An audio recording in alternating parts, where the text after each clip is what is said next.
Hello everyone, welcome to Diwali vlog. उम्मीद करती हूँ आप लोग बहुत अच्छे होंगे। कैसी चल रही है आप लोगों की दिवाली की प्रिपरेशन? मेरी क्लीनिंग ऑलमोस्ट डन हो गई है और पूरे घर को डीप क्लीन कर लिया है। अब बारी है डेकोरेशन की, तो थोड़ा बहुत डेकोरेशन डन हो गया है और थोड़ा बहुत डेकोरेशन आज मैं करने वाली हूँ। Grab my shades and hit the streets, no plan.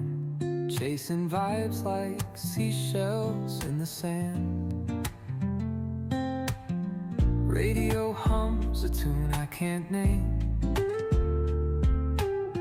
Crooked smiles, crashing waves, no shame.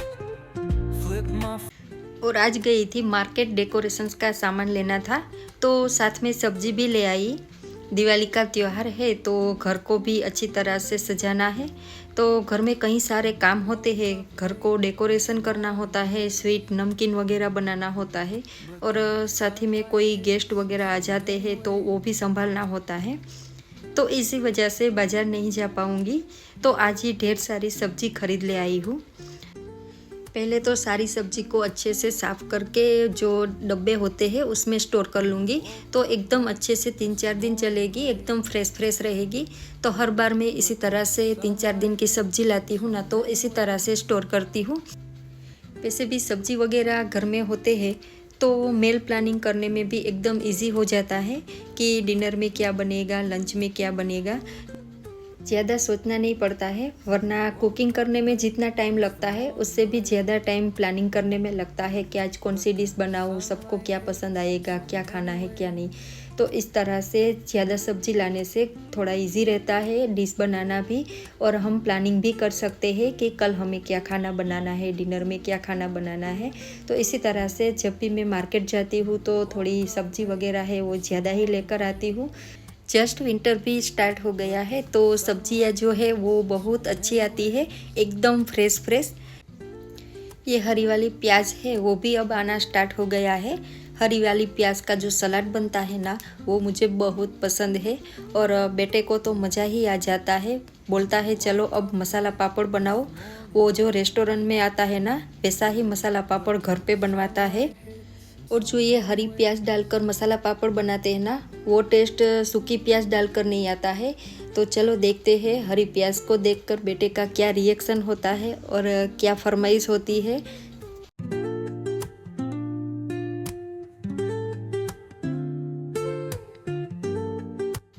जब सब्जी मंडी गई थी तो पास में ही फ्लावर्स की बाज़ार है, तो वहाँ से मैं फ्लावर्स भी लाई।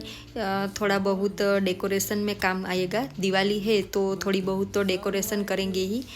आर्टिफिशियल फ्लावर से तो डेकोरेशन करती ही हूँ, लेकिन फ्रेश फ्लावर का डेकोरेशन जो है ना वो मुझे बहुत पसंद है। वो रंगोली वगैरह बनाने में यूज़ करूँगी। अभी कुछ ऐसा सोचा नहीं है कि किस तरह से बनाऊँगी, लेकिन माइंड में कुछ चल रहा है कि फेस फ्लावर से मैं कुछ ना कुछ डेकोरेशन करूँगी। तो यहाँ पर फ्लावर्स भी लाई थी तो उसको भी मैंने अच्छे से अरेंज कर लिया है। अभी बजे हैं शाम के 6 और यहाँ पर मैं कर रही हूँ डिनर की तैयारी। तो आज डिनर में सबका फेवरेट चापड़ी ऊंधियू बनाने वाली हूँ, तो उसी की प्रिपरेशन कर रही हूँ। विंटर में ये चापड़ी ऊंधियू बहुत ही टेस्टी लगता है, एकदम स्पाइसी और ठंड में ऐसा गरम स्पाइसी खाना बहुत ही अच्छा लगता है। ऊंधियू में मैं बैगन, आलू, टमाटर, प्याज और हरी तीखी मिर्च ये सब डालकर बनाती हूँ। बहुत ही टेस्टी बनता है और घर में सबको बहुत ही पसंद है।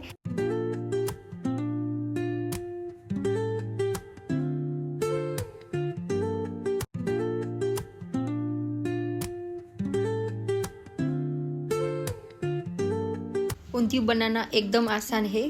थोड़ा सा तेल, उसमें तीखी मिर्च और धनिया की पेस्ट ऐड करना है और थोड़ी देर के लिए भुनना है। फिर प्याज और टमाटर डालकर थोड़ी देर के लिए अच्छी तरह से भुनना है। और भूनते टाइम जो इसकी फ्लेवर आती है ना, उसकी स्मेल आती है ना, वो एकदम टेस्टी आती है, खाने का मन हो जाता है, ऐसी स्मेल आती है। तो इसी तरह से सिंपल सी जो सारी चीज़ें होती है उसको भून लेना है और साथ में उसमें आलू की छोटे टुकड़े और बैगन के छोटे टुकड़े ऐड करने हैं और अच्छी तरह से सारी चीज़ें मिक्स करनी है। फिर उसमें ड्राई मसाले ऐड करने हैं। ड्राई मसालों में तीखी मिर्च, हल्दी, नमक और गरम मसाला, ये इतनी ही चीज़ें डालनी है। और इसमें पानी थोड़ा ज़्यादा डालना है क्योंकि जो ये ऊंधियों की सब्ज़ी है वो एकदम रसे वाली बनानी है। तो इसी तरह से सिंपल सी एकदम सब्ज़ी बनानी है। और साथ में जो चापड़ी होती है वो गेहूं का आटा और उसमें थोड़ा सा सूजी डालना है और एकदम टाइट आटा लगाना है, थोड़ा सा मोन, अजवाइन और सफ़ेद तिल डालकर।